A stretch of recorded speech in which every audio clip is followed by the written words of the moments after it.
आहोत. त्याला सज्ज संगीत सुरू.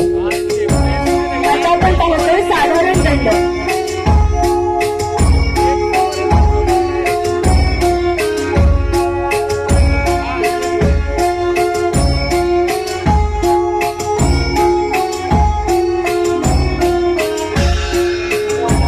हा 2 नंबरचा आहे वृश्चिक दंड. जसा एखादा विंच असतो तो आपली नांगी मारण्यासाठी फणा मारण्यासाठी कसं उचलतो अगदी त्याच पद्धतीनं हा आहे वृश्चिक दंड.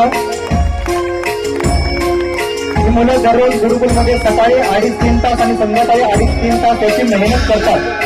हा आहे पार्श्वदंड. पुढचा प्रकार जो आहे तो आपल्या पाठीच्या मणक्यामध्ये दुखत असेल, कमरेमध्ये त्रास असेल, पाय दुखत असेल तर प्रत्येक यावरती उपाय म्हणून वेगवेगळ्या प्रकारचे हे दंड केले जातात. अगदी वय वर्ष 11 असलेल्या विद्यार्थ्या